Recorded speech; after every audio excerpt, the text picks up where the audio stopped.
Momento Empresarial de hoje tem uma conversa com Rodrigo Milano, diretor executivo do Hospital Pilar, que está há quase meio século prestando serviços de saúde ao povo do nosso Paraná. Rodrigo vai nos relatar os fatos que dificultam hoje os serviços de saúde em nosso país. Fique ligado, porque Samir Fouani nos traz importantes informações sobre saúde. Nosso programa é uma verdadeira prestação de serviço, muita utilidade pública, muita verdade e muito esclarecimento. Saúde a todos, com a gente, o homem que nos traz boas novas. Seja bem-vindo, Samir Fouani, com o Momento Empresarial de hoje. Dando sequência ao nosso programa, hoje com a presença do Dr. Rodrigo Milano, vice-presidente da Federação dos Hospitais do Paraná. Rodrigo, eu gostaria que você fizesse uma análise dos problemas enfrentados pelos estabelecimentos de hospitais. Por que a perda substancial de vaga nos últimos 10 anos, não só no estado do Paraná, como no Brasil? Samir, obrigado. Talvez essa é uma rara oportunidade do segmento hospitalar e estabelecimentos de saúde poderem vir a público trazer a realidade do que está se refletindo na saúde como um todo. O país, nos últimos 10 anos, está tendo uma perda de leitos compatível a 12 leitos por hora. Fecham no Brasil como um todo. E o estado do Paraná, infelizmente, se tornou cabeça de toda a federação nessa perda. Foi o estado que mais perdeu. Ora, por que isso está acontecendo? Porque na questão da tratativa de assistência ao SUS, já é um pouco notório, tem-se uma sensibilidade da sociedade que o que se paga não se remunera o suficiente para viabilizar. Hoje, em estudos da Confederação Nacional das Santas Casas e Hospitais Filantrópicos, tem-se a matemática de cada R$1 investido no paciente, a remuneração é de no máximo 65 centavos. Ora, então, vê-se que tem uma diferença substancial nisso. E diferente do que as pessoas imaginam, na área suplementar, ou seja, de convênios privados e a rede privada que não atende o SUS, gerou-se uma descapitalização dos hospitais. Vários hospitais não conseguem repor valores. O valor agregado de investimento é muito grande, a tecnologia custa muito caro e a remuneração ficou estanque e se depreciou em todos esses anos. Então, na verdade, não se dá condição hoje da instituição fazer investimento, renovar o seu parque tecnológico. O valor agregado que se teve a vários profissionais que foram juntados na assistência, junto com o médico, toda a cadeia de prestação de serviço, o hospital não está conseguindo fazer conta dessas obrigações que a Anvisa, através das vigilâncias sanitárias, controlam e fiscalizam. Com isso, os hospitais têm que abdicar da infraestrutura, diminuir o tamanho de funcionamento para tentar compor um quadro que seja compatível à sua remuneração. Motivo esse que estão fechando os leitos e está havendo um desabastecimento da sociedade como um todo. Estamos prestando esclarecimento à população do estado do Paraná, de Curitiba, sobre a deficiência na saúde pública brasileira. É muito importante a você, trabalhador, trabalhadora, dona de casa, pai, mãe, avós, saibam da deficiência da saúde pública no Brasil. Por falta de gestão pública adequada, eu gostaria de ir a uma segunda pergunta, Rodrigo. Está havendo uma descapitalização das instituições de saúde que estão enfrentando dificuldades por causa da dinâmica praticada no mercado. E isso eu gostaria que você explicasse ao nosso público, porque muitas vezes o hospital acaba tendo a revolta da população que não sabe que vocês sofrem também um corte global, glosas, esse tipo de atitudes das operadoras e dos planos suplementares. Samir, eu acho que é importante nós levarmos ao público de casa, independente da sua origem, da sua condição social, que a área de saúde, na verdade, é um sistema de balanço imigratório. Ele não se perde, as pessoas migram. Então, não se há de se diferenciar e entender que ser atendido do SUS é menos mérito do que ser atendido por um plano de saúde ou vice-versa. Na verdade, os gestores têm que entender o sistema como um todo. Ora, quanto mais se potencializar um lado, alivia-se do outro e vice-versa. O que está acontecendo?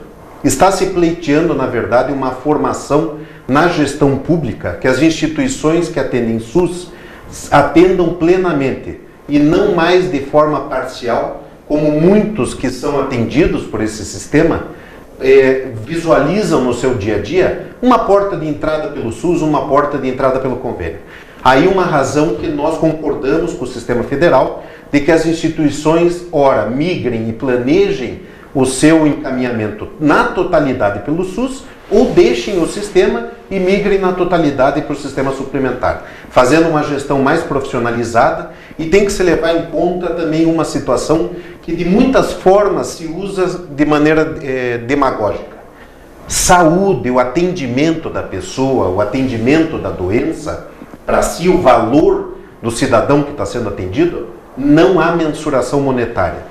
Mas a infraestrutura, a necessidade de suporte tecnológico, a contratação de profissionais capacitados, o incremento da instituição custa muito caro. Talvez seja o segmento de maior valor agregado na sua reposição e na sua construção por uma unidade nova. Por isso o pleito que nós fazemos permanentemente é que a classe política, e aí vem o enaltecimento que nós temos à tua pessoa, porque você é uma pessoa que conviveu os dois lados, a fonte compradora e o prestador, em saber que não basta e não é o foco de se criar permanentemente instituições novas para suprir, e sim otimizar e aprimorar as instituições que já existem, fazendo melhorar a sua gestão, o seu implemento, para daí sim, finalizado esse trâmite, se necessário, uma nova instituição. É esse o modelo que a Federação dos Hospitais está querendo incrementar, vem junto ao poder público e ao segmento privado dos compradores, pleitear essa melhoria, para que capitalize o sistema de forma equilibrada e consciente, porque o recurso é finito, as pessoas não têm capacidade de ficar crescendo o seu gasto permanentemente, mas que também dê sustentação ao atendimento. Esta tua explicação é muito importante para o telespectador que está nos assistindo agora, até porque o hospital, numa losa, numa fatura, ele acaba tendo todo o ônus, todo o desgaste, e a pessoa não sabe que é o plano de saúde, a operadora do plano de saúde, e que não paga isso.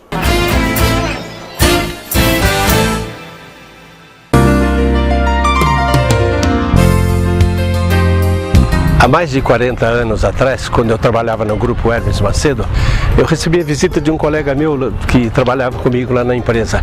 E ele dizia assim: Sival, você precisa conhecer o Pequeno Cotolengo do Paraná, que é uma entidade fantástica que dá atendimento a pessoas especiais. E você precisa ver que trabalho fantástico que eles fazem lá. E isso que eles tinham, que 1 ano e pouco de existência. E hoje, passados mais de 40 anos, Pequeno Cotolengo, você não me fala a memória, ele está com 43 anos de existência, eles continuam fazendo esse mesmo trabalho. E a gente fica feliz por ver que tantas e tantas pessoas estão ajudando, estão participando, estão colaborando. E não muito distante do Pequeno Cotolengo, existia o Asilo São Vicente. Ele também dá um trabalho excepcional para os velhinhos, aquelas pessoas que não tinham amparo na existência, na vida, no seu dia a dia. E há pouco tempo eu fiquei sabendo de um trabalho fantástico que o Hospital São Vicente está fazendo, qual seja dar atendimento ao pessoal do Pequeno Cotolengo do Paraná e também ao Asilo São Vicente. Exemplos como esse, nós deveríamos ter orgulho de primeiro aplaudir e depois fazer a mesma coisa. Isso que é importante, você ser solidário, você participar, você querer ajudar, querer participar de pessoas que fazem alguma coisa para o bem de uma coletividade. Você também precisa ser um desses. Eu conto consigo. Tá legal? Fazer parte das instituições que atendem o Pequeno Cotolengo e o Asilo São Vicente de Paulo, para nós, é inteiramente prazeroso. Uma empresa precisa entender que, se ela não for cidadã, ela não merece sequer ser chamada de empresa. Essa sensação de humanismo, ela é uma obrigação. Ao se fazer isso, não se está fazendo mais do que aquilo que é necessário para mostrar que nós somos humanos. Esta é a razão básica porque o Hospital São Vicente e a FUNEF têm atuado dessa forma e continuará atuando, aconteça o que acontecer. A solidariedade é um dos caminhos para a boa convivência urbana. A cidadania pode ser fruto do amor à vida. Pense nisso. Amo Curitiba, a cidade e você de bem com a vida. Uma campanha para estimular atitudes cidadãs e fazer um ambiente urbano mais humano, com mais afeto.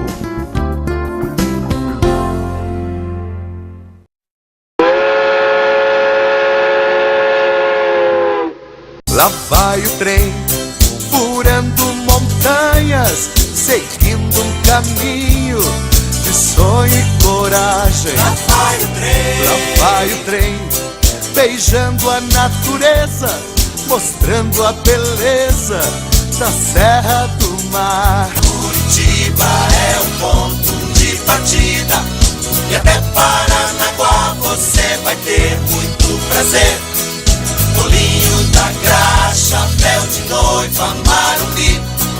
Beleza como esta você só encontra aqui.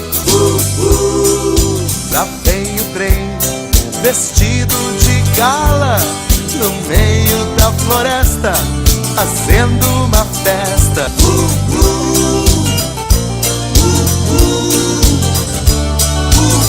Lá vai o trem.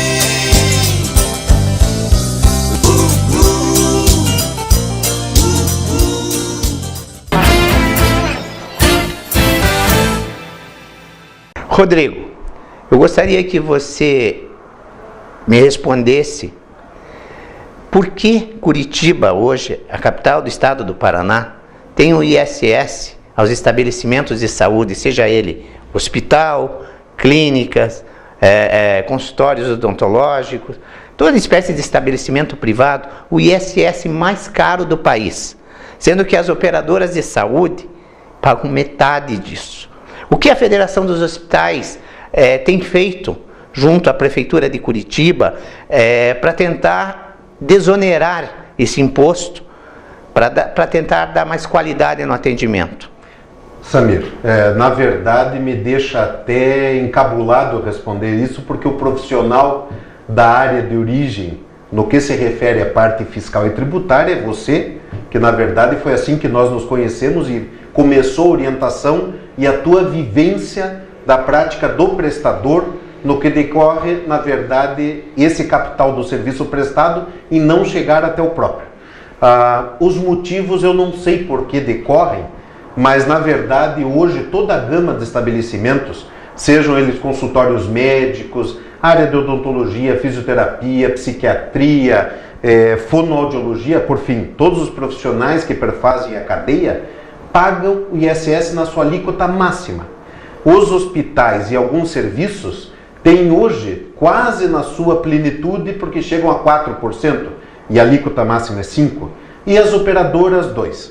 Não estou aqui para julgar, na verdade, e combater que as operadoras têm a viabilidade da alíquota de 2%, que é a mínima legal, inclusive por várias vezes nos aconselhamos a você, dentro da tua propriedade profissional, mas sim porque o prestador, que é a origem do serviço, é a força de captação do serviço e de geração de impostos, é atribuído a alíquota máxima. Então o nosso pleito o que é? Haver um equilíbrio e uma viabilidade maior dessa cadeia para evitar que tenham acréscimos maiores na prestação de serviço e que chegue isso ao usuário num acréscimo de valor no seu plano de saúde, ou até porque não diretamente o SUS, mas isso incrementa, na verdade, uma situação de fechamento de clínicas, fechamento de consultórios, como nós dissemos anteriormente nas outras perguntas, fechamento de leitos, gerando menos serviços, menos impostos, inclusive para viabilizar o SUS. Então nós estamos há mais de 10 anos, como na verdade foi assim que nós nos conhecemos, E sobre a tua tutela desse estudo, nessa profundidade da parte tributária e fiscal, ou por que não uma equiparação a menor sobre a alíquota mínima? Ninguém está pedindo gratuidade ou benesse, na verdade é uma viabilidade da cadeia, até com um efeito, que se cresça a produção e se remunere maior, inclusive, o município de Curitiba, para gerar mais capital para assistência ao público que não pode ter o produto privado.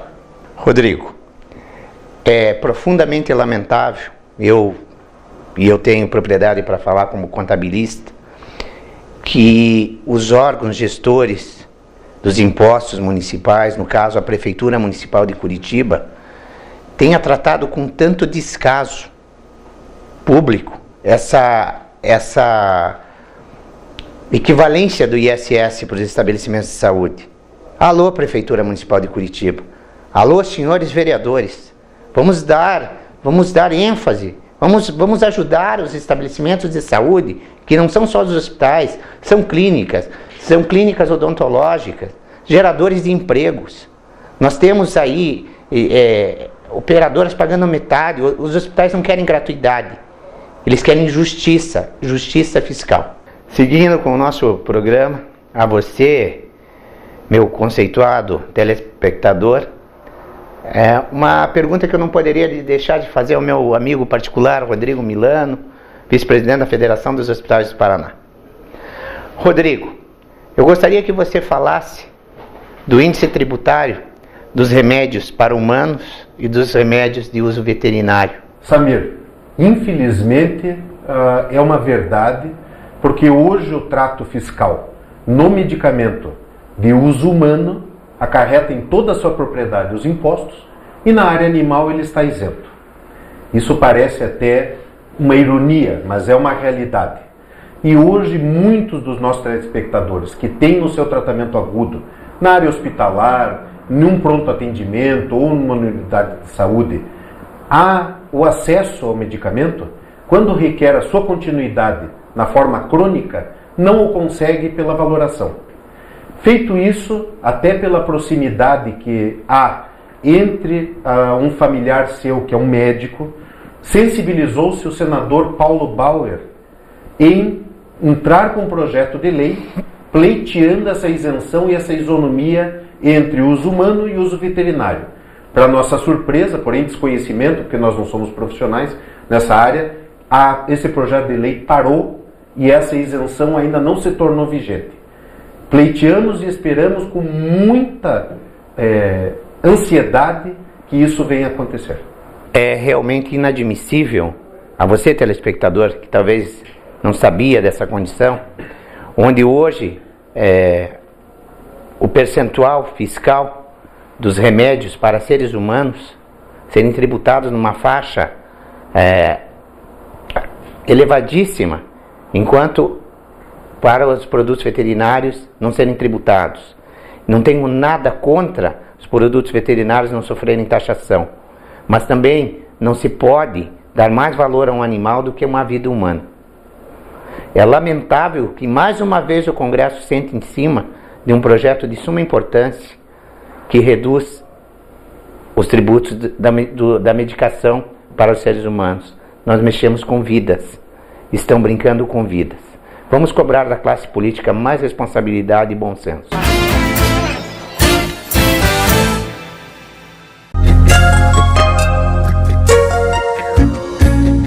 A carência de doadores de órgãos ainda é o grande obstáculo para a efetivação de transplantes no Brasil. Mesmo nos casos em que o órgão pode ser obtido de doador vivo, a quantidade de transplantes é ainda pequena diante da demanda de pacientes que esperam pela cirurgia. A falta de informação e o preconceito também acabam limitando o número de doações obtidas de pacientes com morte cerebral. Se todos nós estivermos efetivamente conscientizados, o número de doações pode aumentar de forma significativa. Para muitos pacientes, O transplante de órgãos é a única forma de salvar suas vidas. Um doador pode mudar a vida de várias pessoas. Ela doa 2 rins, ela doa o pâncreas, tira uma paciente da insulina, doa córneas, faz 2 pessoas enxergarem. Então, assim, é grandioso o ato de doação. Se podemos salvar várias vidas, não é uma, 2, nós temos paciente 3.000 na fila de rim, nós temos mais 50, 60 pessoas precisando de um coração, que a gente sabe que se não, é uma situação complicada você ver um paciente precisando de um coração sabendo que precisa, infelizmente, alguém falecer para ele receber esse coração. É feito o diagnóstico, uma coisa séria que é feito, 2 médicos fecham o termo de morte cefálica, além de exames, de imagem. Tenho certeza que essa pessoa não vai voltar. Que realmente, ela foi a óbito, não custa ajudar, fazer 2 pessoas enxergarem, 2 pacientes saírem da hemodiálise e salvar vidas, coração, fígado, pulmão, ossos. A vida da gente, a metade era máquina e a metade era casa, né? Então eu esperei todo esse ano, esse monte de ano aí, né? E graças a Deus deu tudo certo, tá dando tudo certo, né? Graças a Deus, né? Não sei quem que me doou, mas sei que todo dia nas minhas orações eu peço para Deus ter misericórdia dessa pessoa, né? Da família dessa pessoa, essa pessoa que foi, né? Que deixou o órgão comigo, né? E as minhas amigas aí que tem a fé em Deus, que elas também chegam o dia delas, né? O que eu tenho é agradecer. Não tem mais o que fazer, né? Esse não tem dinheiro que pague, né? Pensar na vida e agir de forma solidária também faz parte da boa convivência urbana. A doação de órgão é um gesto de amor à vida. Pense nisso. Amo Curitiba, a cidade e você de bem com a vida. Uma campanha para estimular atitudes cidadãs e fazer um ambiente urbano mais humano, com mais afeto.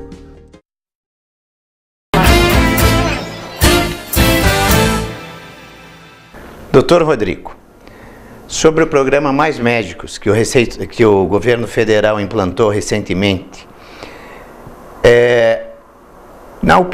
na sua opinião, como vice-presidente da Federação dos Hospitais, houve um descaso, houve uma falta de respeito com o profissional médico que atua, que fez uma prova, que tem um CRM, que atua na área da saúde brasileira? Não. Na verdade, está havendo um equívoco e uma mudança de interpretação, porque há preceitos, inclusive matemáticos, onde você divide o número da população pelo número de médicos existentes no mercado, e o Brasil, na verdade, está beirando os 400 mil profissionais e está realizando a formatura, em média, de 11 a 12 mil novos médicos todos os anos. Isso perfaz todos os índices de qualificação e atendimento que a Organização Mundial de Saúde preconiza. O que há, na verdade, são alguns problemas, e o problema maior é multifatorial, que incluem o quê? Primeiro, não ter uma carreira definida para o médico. Assim como há vários segmentos, seja na magistratura, sejam outras áreas afim, o médico quer ir para o interior com uma situação definida, e não na incerteza com um contrato ou uma chamada via jornal, que muitos de nós, todos nós vemos nos jornais a todas as semanas, principalmente aos domingos, uma chamada muito atrativa de valores de 20, 30 mil reais, mas esse profissional chega, começa a trabalhar, gera uma identidade com a comunidade, não há formalização de um contrato, e isso no tempo e no curto prazo começa a se desfazer. Ora ele começa a não receber mais o valor que foi oferecido, ora inclusive sem receber e sem ter nenhum documento que lhe dê o direito da cobrança do qual ele foi chamado. Sendo assim, ninguém quer ir a um lugar onde tem incerteza, e mais do que a sua carreira profissional, a incerteza de formar a sua família em um local incerto ao qual vai ter que se deslocar e ficar de forma nômade. Segundo, a formação médica, e assim por requisito da sociedade, está se especializando cada vez mais. Então, na verdade, não é um profissional que hoje, muito diferente do que o nosso telespectador, na época dos seus avós ou dos seus pais, tinha aquele médico generalista e que atendia na globalidade toda a necessidade. Por que isso acontecia? Porque não se tinha como imperativo a tecnologia agregada para o atendimento e essa possibilidade de se fazer um diagnóstico mais refinado através dessa tecnologia.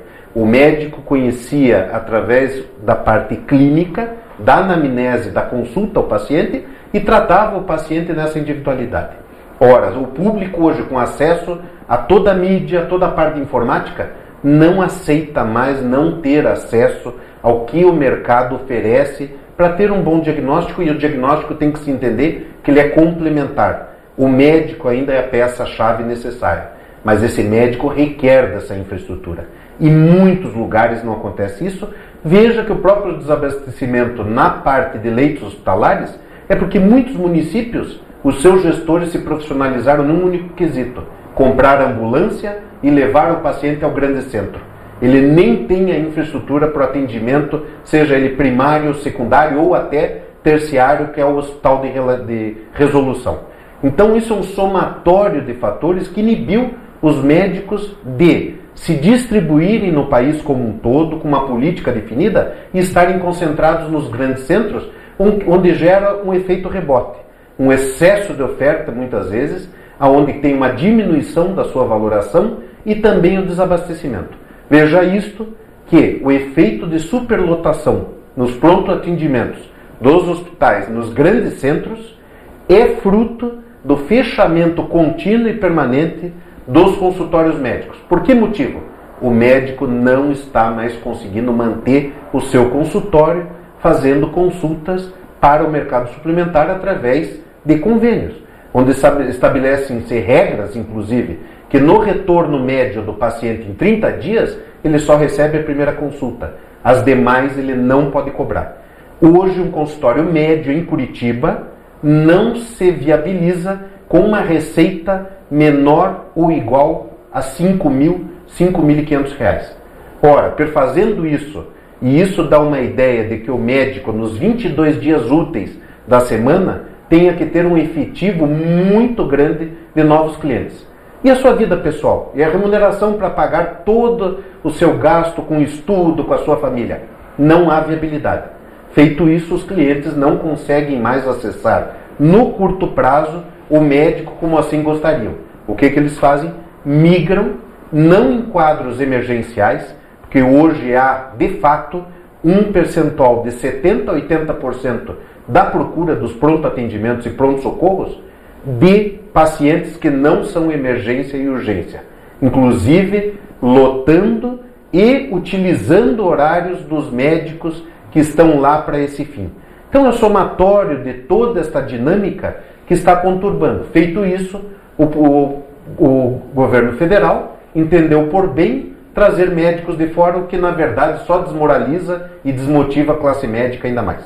Dr. Rodrigo Milano, vice-presidente da Federação dos Hospitais do Paraná, eu agradeço imensamente a sua vinda ao nosso programa.